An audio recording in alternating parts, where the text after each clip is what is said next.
اللهم صل على سيدنا محمد وعلى آله وصحبه دعوت ہدایت کی ایک ہنسی شفق لے کر میرے مصطفیٰ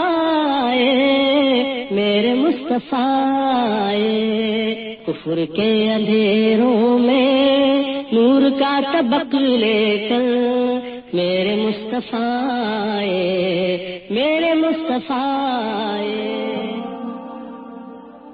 ایپیسوڈ 3 الرحیق المختوم، بقیہ عرب کی سرداریاں۔ ہم پچھلے صفحات میں قحطانی اور عدنانی قبائل کے ترک وطن کا ذکر کر چکے ہیں اور بتلا چکے ہیں کہ پورا ملک عرب ان قبائل کے درمیان تقسیم ہو گیا تھا۔ اس کے بعد ان کی عمارتوں اور سرداریوں کا نقشہ کچھ یوں تھا کہ جو قبائل ہیرا کے ارد گرد آباد تھے انہیں حکومت ہیرا کے تابع مانا گیا، اور جن قبائل نے بادیت الشام میں سکونت اختیار کی تھی انہیں غسانی حکمرانوں کے تابع قرار دیا گیا، مگر یہ تبعیت صرف نام کے لیے تھی، عملاً نہ تھی۔ ان دو مقامات کو چھوڑ کر اندرون عرب آباد قبائل بہر طور آزاد تھے۔ ان قبائل میں سرداری نظام رائج تھا، قبیلے خود اپنا سردار مقرر کرتے تھے اور ان سرداروں کے لیے ان کا قبیلہ ایک مختصر سی حکومت ہوا کرتا۔ سیاسی وجود و تحفظ کی بنیاد قبائلی وحدت پر عصبیت اور اپنی سرزمین کی حفاظت و دفاع کے مشترکہ مفادات تھے۔ قبائلی سرداروں کا درجہ اپنی قوم میں بادشاہوں جیسا تھا۔ قبیلہ صلح و جنگ میں بہرحال اپنے سردار کے فیصلے کے تابع ہوتا اور کسی حال میں الگ تھلگ نہیں رہ سکتا تھا۔ سردار کو وہی مطلق العنانی اور استبداد حاصل تھا جو کسی ڈکٹیٹر کو حاصل ہوا کرتا ہے، حتیٰ کہ بعض سرداروں کا یہ حال تھا کہ اگر وہ بگڑ جاتے تو ہزاروں تلواریں یہ پوچھے بغیر بے نیام ہو جاتی کہ سردار کے غصے کا سبب کیا ہے۔ تاہم چونکہ ایک ہی کنبے کے چچیرے بھائیوں میں سرداری کے لیے کشاکش بھی ہوا کرتی، اس لیے اس کا اقتضا تھا کہ سردار اپنے قبائلی عوام کے ساتھ رواداری برتتے، خوب مال خرچ کرتے، مہمان نوازی میں پیش رہتے، کرم و بردباری سے کام لیتے، شجاعت کا عملی مظاہرہ کرتے اور غیر تمندانہ امور کی طرف سے دفاع کرتے، تاکہ لوگوں کی نظر میں عموماً اور شورا کی نظر میں خصوصاً خوبی و کمالات کا جامع بن جائے۔ اور اس طرح سردار اپنے مد مقابل حضرات سے بلند و بالا درجہ حاصل کرتے۔ سرداروں کے کچھ مخصوص اور امتیازی حقوق بھی ہوا کرتے، جنہیں ایک شاعر نے یوں بیان کیا: ہمارے درمیان تمہارے لیے مال غنیمت کا چوتھائی ہے اور منتخب مال، اور وہ مال ہے جس کا تم فیصلہ کر دو اور جو سرے راہ ہاتھ آ جائے اور جو تقسیم سے بچ رہے۔ سیاسی حالت۔ جزیرت العرب کی حکومت اور حکمرانوں کا ذکر ہو چکا، بجا نہ ہوگا کہ اب ان کے کسی قدر سیاسی حالات بھی ذکر کر دیے جائیں۔ جزیرت العرب کے وہ تینوں سرحدی علاقے جو غیر ممالک کے پڑوس میں پڑتے تھے، ان کی سیاسی حالت سخت اضطراب و انتشار اور انتہائی زوال و انحطاط کا شکار تھی۔ انسان مالک اور غلام یا حاکم اور محکوم کے دو طبقوں میں بٹا ہوا تھا۔ سارے فوائد سربراہوں اور خصوصاً غیر ملکی سربراہوں کو حاصل تھے اور سارا بوجھ غلاموں کے سر تھا۔ اسے زیادہ واضح الفاظ میں یوں کہا جا سکتا ہے کہ رعایا در حقیقت ایک کھیتی تھی جو حکومت کے لیے ماحصل اور آمدنی فراہم کرتی، اور حکومتیں اسے لذتوں، شہوتوں عیش رانی اور ظلم و جور کے لیے استعمال کرتی۔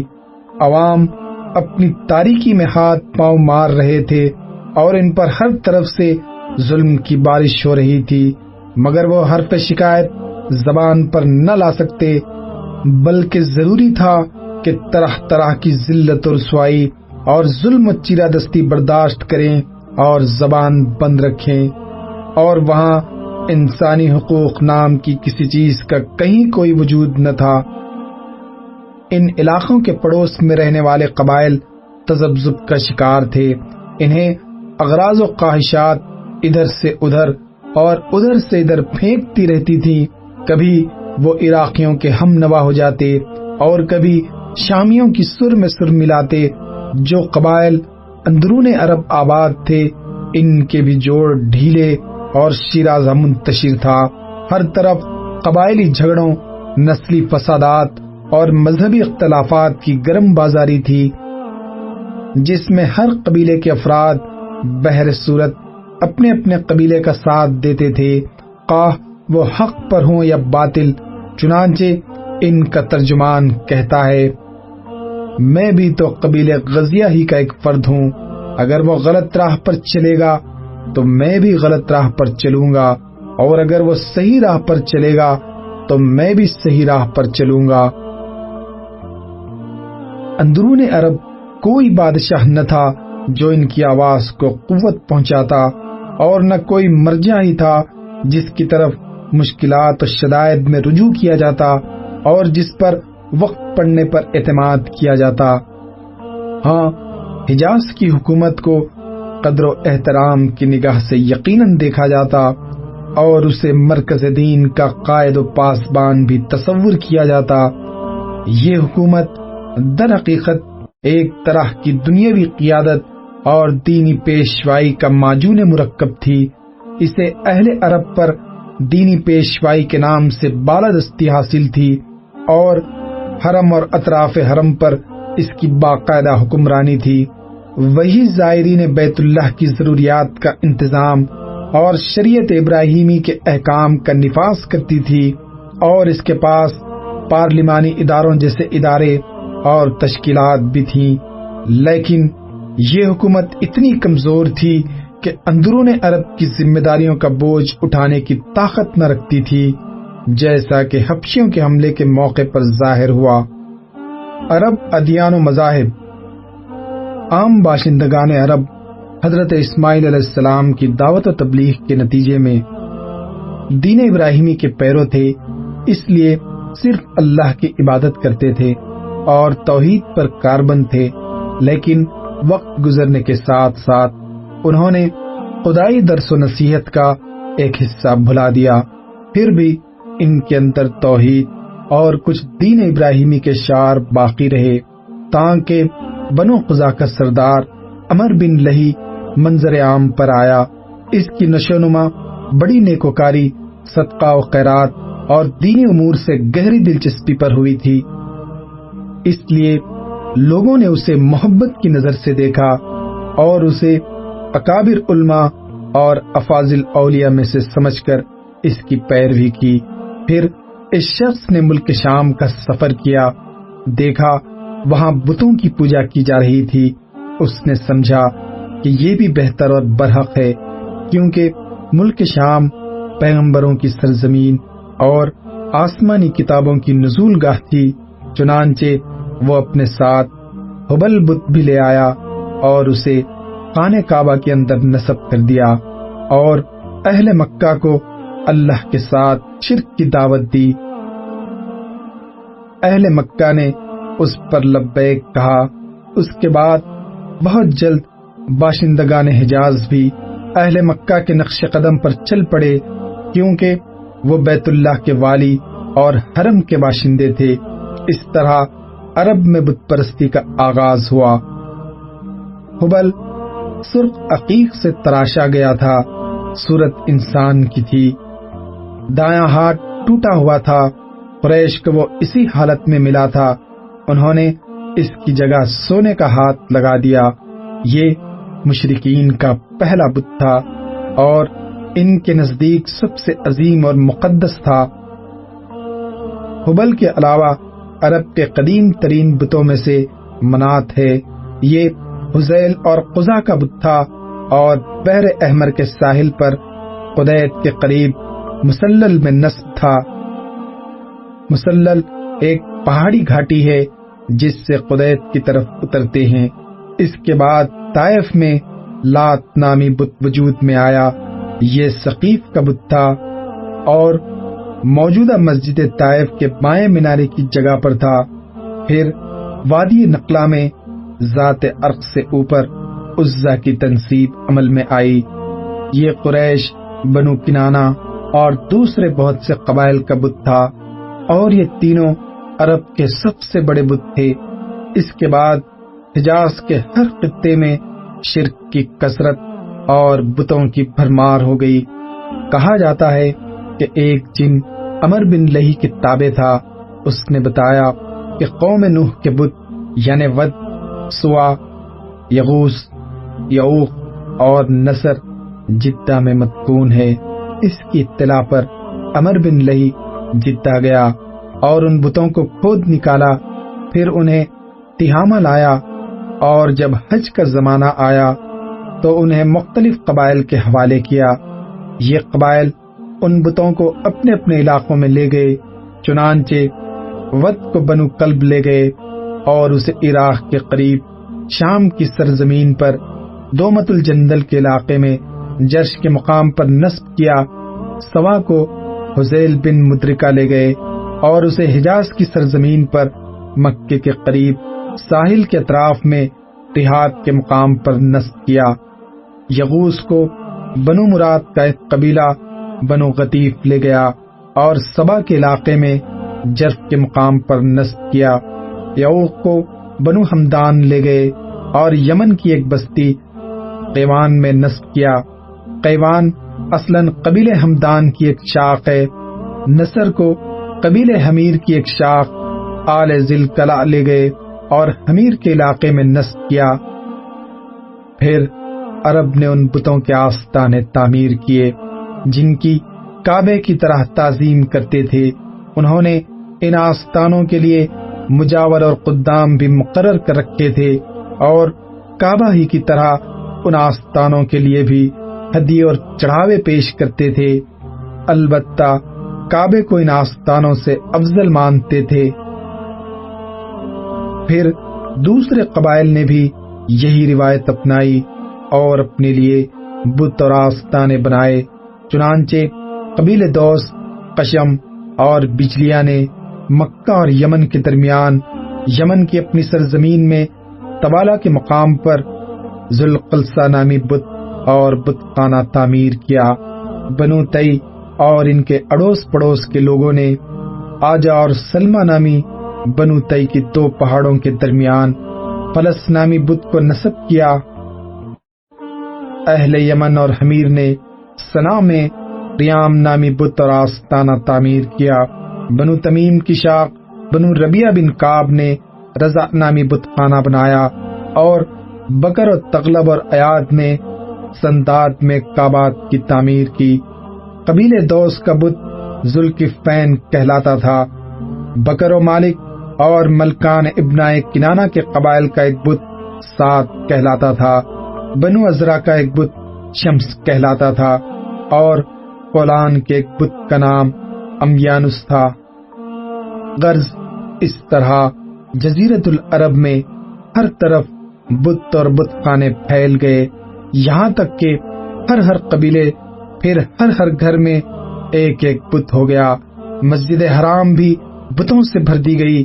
چنانچہ رسول اللہ صلی اللہ علیہ وسلم نے جب مکہ فتح کیا تو بیت اللہ کے گردن 360 بت تھے۔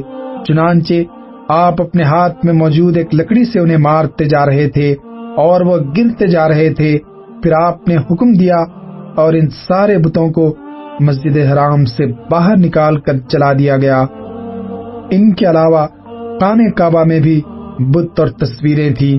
ایک بت حضرت ابراہیم علیہ السلام کی صورت پر اور ایک بت حضرت اسماعیل علیہ السلام کی صورت پر بنا ہوا تھا اور دونوں کے ہاتھ میں پال گری کے تیر تھے۔ فتح مکہ کے روز یہ بت بھی توڑ دیے گئے اور یہ تصویریں بھی مٹا دی گئیں۔ لوگوں کی گمراہی اسی پر بس نہ تھی، بلکہ ابو رجا تاردی رضی اللہ عنہ کا بیان ہے کہ ہم لوگ پتھر پوچھتے تھے، جب پہلے سے اچھا کوئی پتھر مل جاتا تو پہلے پتھر پھینک کر اسے لے لیتے، پتھر نہ ملتا تو مٹی کی ایک چھوٹی سی ڈھیری بناتے، اس پر بکری لا کر دھوتے، پھر اس کا طواف کرتے۔ خلاصہ یہ کہ شرک اور بت پرستی اہل جاہلیت کے دین کا سب سے بڑا مظہر بن گئی، جنہیں غرہ تھا کہ وہ حضرت ابراہیم علیہ السلام کے دین پر ہیں۔ باقی رہی یہ بات کہ انہیں شرک و بت پرستی کا خیال کیوں کر پیدا ہوا، تو اس کی بنیاد یہ تھی کہ جب انہوں نے دیکھا کہ فرشتے، پیغمبر، انبیاء، اولیاء، صلحاء اور کار خیر انجام دینے والے اللہ کے سب سے مقرب بندے ہیں، اللہ کے نزدیک ان کا بڑا مرتبہ ہے، ان کے ہاتھ پر معجزے اور کرامتیں ظاہر ہوتی ہیں، تو انہوں نے یہ سمجھا کہ اللہ نے اپنے نیک بندوں کو بعض ایسے کاموں پر قدرت اور تصرف کا اختیار دے دیا ہے جو اللہ سبحانہ و تعالیٰ کے ساتھ خاص ہیں، اور یہ لوگ اپنے اس تصرف کی وجہ سے اور اللہ کے نزدیک ان کی جو جاہ و منزلت ہے اس کی وجہ سے اس بات کے اہل ہیں کہ اللہ سبحانہ و تعالیٰ اور اس کے عام بندوں کے درمیان وسیلہ اور واسطہ ہوں۔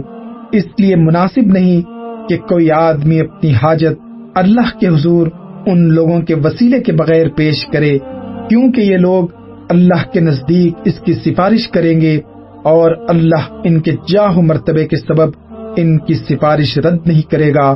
اسی طرح مناسب نہیں کہ کوئی آدمی اللہ کی عبادت ان لوگوں کے وسیلے کے بغیر کرے، کیونکہ یہ لوگ اپنے مرتبے کی بدولت اسے اللہ کے قریب کر دیں گے۔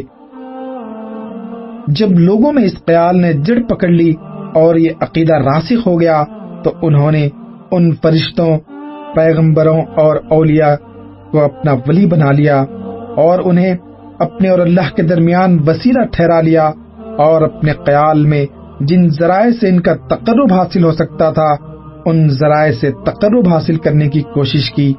چنانچہ اکثر کی مورتیاں اور مجسمے تراشے جو ان کی حقیقی یا خیالی صورت کے مطابق تھے، انہی مجسموں کو بت کہا جاتا ہے۔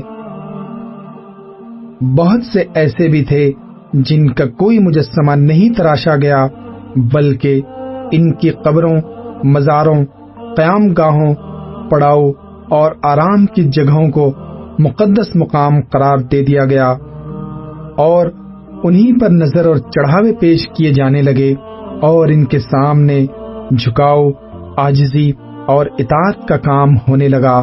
ان مزارات، قبروں، آرام گاہوں اور قیام گاہوں کو عربی زبان میں اوثان کہا جاتا ہے، جو بت کے تقریباً ہم معنی ہے، اور ہماری زبان میں اس کے لیے قریب ترین لفظ درگاہ و زیارت اور دربار و سرکار ہے۔ مشرکین کے نزدیک ان بتوں اور مزارات کی پوجا کے کچھ خاص طریقے اور رسم بھی تھے جو زیادہ تر عمر بن لہی کی اختراع تھے۔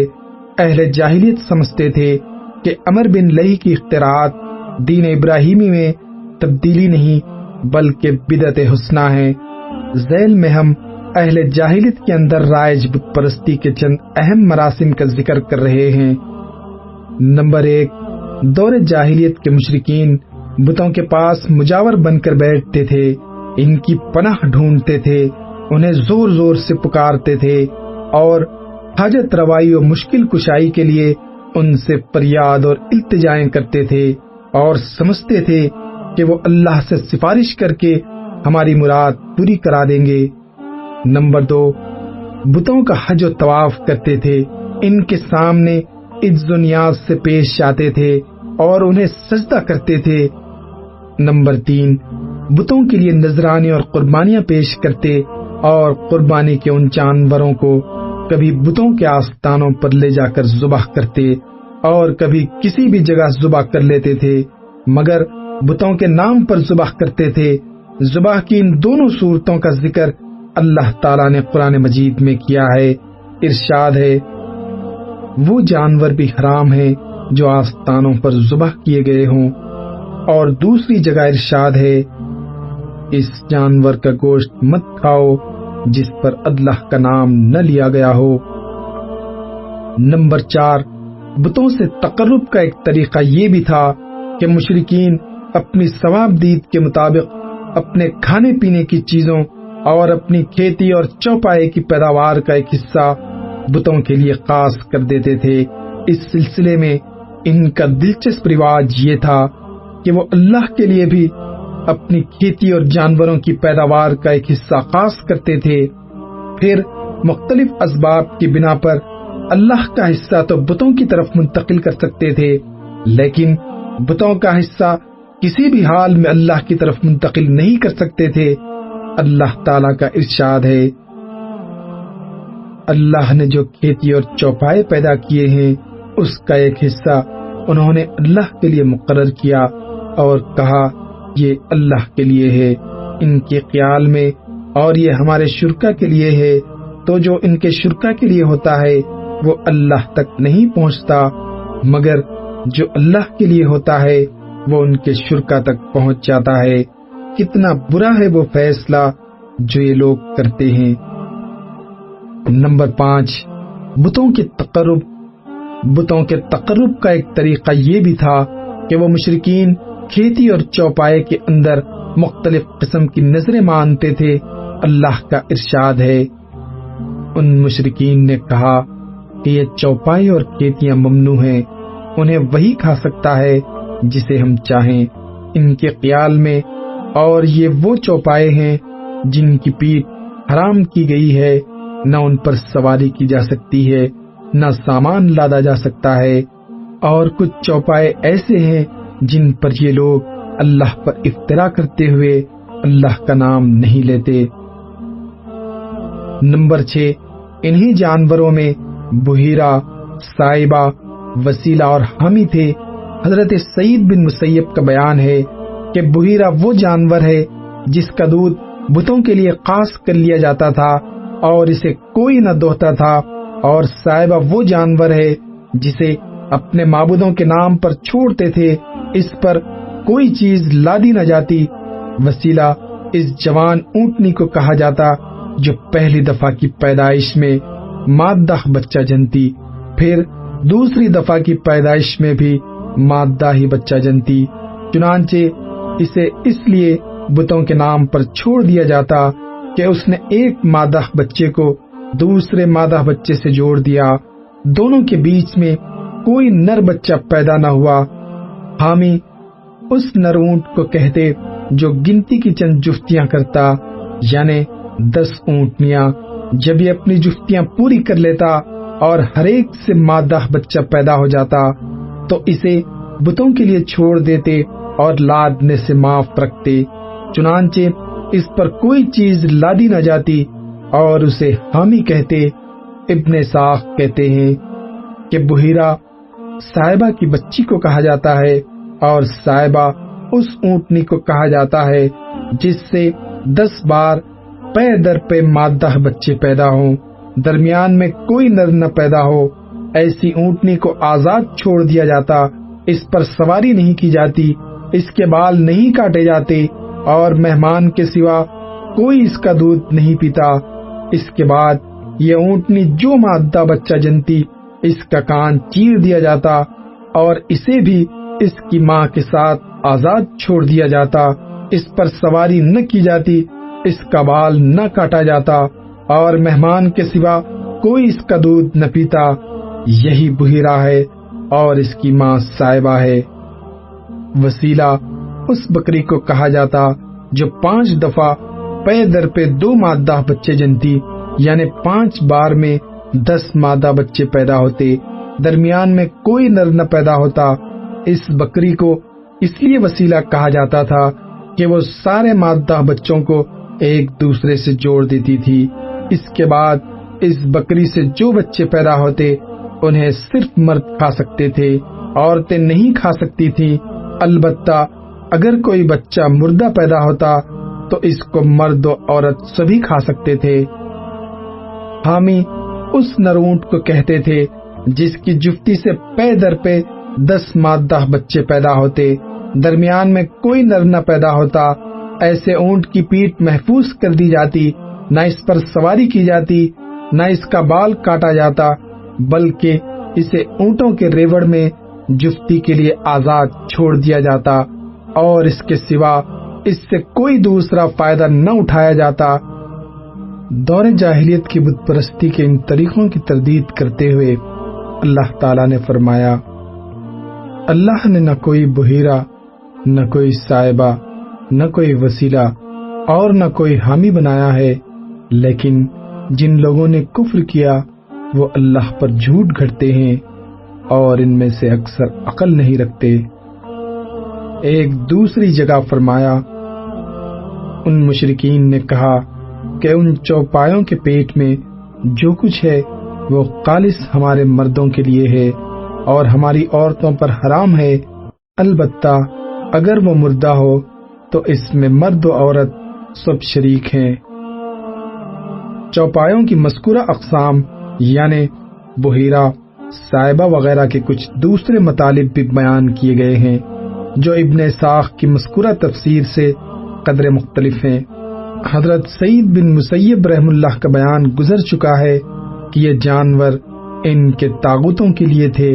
صحیحین میں ہے کہ نبی صلی اللہ علیہ وسلم نے فرمایا کہ میں نے عمر بن عامر لہی خزائی کو دیکھا کہ وہ جہنم میں اپنی آنتیں گھسیٹ رہا تھا، کیونکہ یہ پہلا شخص تھا جس نے دین ابراہیم کو تبدیل کیا، بت نصب کیے، صاحبہ چھوڑے، بحیرہ بنائے، وسیلہ ایجاد کیا اور حامی مقرر کیے۔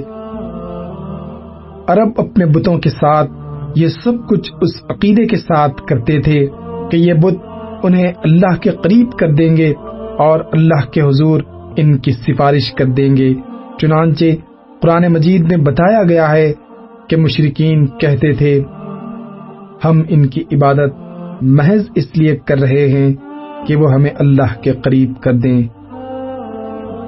یہ مشرکین اللہ کے سوا ان کی عبادت کرتے ہیں جو انہیں نہ نفع پہنچا سکے نہ نقصان، اور کہتے ہیں کہ یہ اللہ کے پاس ہمارے سفارشی ہیں۔ مشرکین عرب ازلام یعنی فال کے تیر بھی استعمال کرتے تھے۔ فال گیری کے لیے استعمال ہونے والے یہ تیر 3 قسم کے ہوتے تھے۔ ایک وہ جن پر صرف ہاں یا نہیں لکھا ہوتا، اس قسم کے تیر سفر اور نکاح وغیرہ جیسے کاموں کے لیے استعمال کیے جاتے۔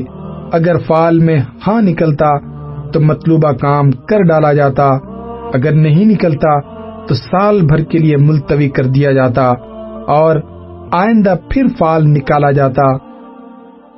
فال گیری کے تیروں کی دوسری قسم وہ تھی جن پر پانی اور دیت وغیرہ درج ہوتے تھے، اور تیسری قسم وہ تھی جس پر یہ درج ہوتا تھا کہ تم میں سے ہے یا تمہارے علاوہ سے ہے یا ملحق ہے۔ ان تیروں کا مصرف یہ تھا کہ جب کسی کے نسب میں شبہ ہوتا تو اسے 100 اونٹوں سمیت حبل کے پاس لے جاتے، اونٹوں کو تیر والے محنت کے حوالے کرتے اور وہ تمام تیروں کو ایک ساتھ ملا کر گھماتا، جھنجھوڑتا، پھر ایک تیر نکالتا۔ اب اگر یہ نکلتا کہ تم میں سے ہے تو وہ ان کے قبیلے کا ایک معزز فرد قرار پاتا، اور اگر یہ برآمد ہوتا کہ تمہارے غیر سے ہے تو حلیف قرار پاتا، اور اگر یہ نکلتا کہ ملحق ہے تو ان کے اندر اپنی حیثیت پر برقرار رہتا، نہ قبیلے کا فرد مانا جاتا نہ حلیف۔ اسی سے ملتا جلتا ایک رواج مشرکین میں جوا کھیلنے اور جوئے کے تیر استعمال کرنے کا تھا۔ اسی تیر کی نشاندہی پر وہ جوئے کا اونٹ ذبح کر کے اس کا گوشت بانٹتے تھے۔ اس کا طریقہ یہ تھا کہ جوا کھیلنے والے ایک اونٹ ادھار خریدتے اور ذبح کر کے اسے 10 یا 28 حصوں میں تقسیم کرتے، پھر تیروں سے قرعہ اندازی کرتے۔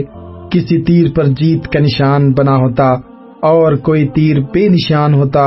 جس کے نام پر جیت کے نشان والا تیر نکلتا وہ تو کامیاب مانا جاتا اور اپنا حصہ لیتا، اور جس کے نام پر بے نشان تیر نکلتا اسے قیمت دینی پڑتی۔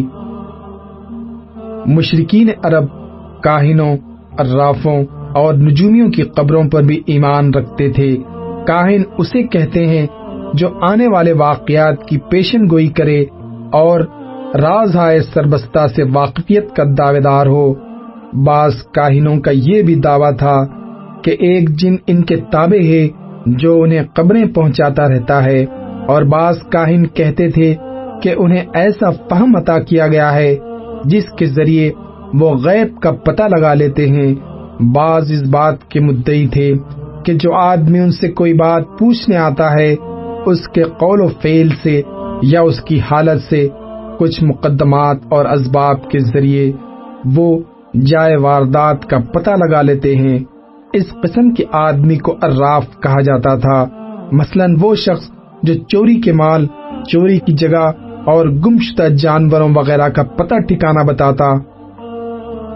نجومی اسے کہتے ہیں جو تاروں پر غور کر کے اور ان کی رفتار و اوقات کا حساب لگا کر پتہ لگاتا ہے کہ دنیا میں آئندہ کیا حالات و واقعات پیش آئیں گے۔ ان نجومیوں کی قبروں کو ماننا در حقیقت تاروں پر ایمان لانا ہے، اور تاروں پر ایمان لانے کی ایک صورت یہ بھی تھی کہ مشرکین عرب نچتروں پر ایمان رکھتے تھے اور کہتے تھے کہ ہم پر فلاں اور فلاں نچتر سے بارش ہوئی ہے۔ مشرکین میں بت شگونی کا بھی رواج تھا، اسے عربی میں تیرہ کہتے ہیں۔ اس کی صورت یہ تھی کہ مشرکین کسی چڑیا یا ہرن کے پاس جا کر اسے بھگاتے تھے، پھر اگر وہ داہنے جانب بھاگتا تو اسے اچھائی اور کامیابی کی علامت سمجھ کر اپنا کام کر گزرتے، اور اگر بائیں جانب بھاگتا تو اسے نحوست کی علامت سمجھ کر اپنے کام سے باز رہتے۔ اسی طرح اگر کوئی چڑیا یا جانور راستہ کاٹ دیتا تو اسے بھی منحوس سمجھتے۔ اسی سے ملتی جلتی ایک حرکت یہ بھی تھی کہ مشرکین خرگوش کے ٹکنے کی ہڈی لٹکاتے تھے، اور بعض دنوں، مہینوں، جانوروں، گھروں اور عورتوں کو منحوس سمجھتے تھے، بیماریوں کی چھوت کے قائل تھے، اور روح کے الو بن جانے کا عقیدہ رکھتے تھے۔ یعنی ان کا عقیدہ تھا کہ جب تک مقتول کا بدلہ نہ لیا جائے اس کو سکون نہیں ملتا، اور اس کی روح الو بن کر بیابانوں میں گردش کرتی رہتی ہے، اور پیاس پیاس یا مجھے پلاؤ کی صدا لگاتی رہتی ہے۔ جب اس کا بدلہ لے لیا جاتا ہے تو اسے راحت اور سکون مل جاتا ہے۔ اللہم صلی علی محمد وعلی آلہ وصحبہ وسلم۔ اللہم صلی علی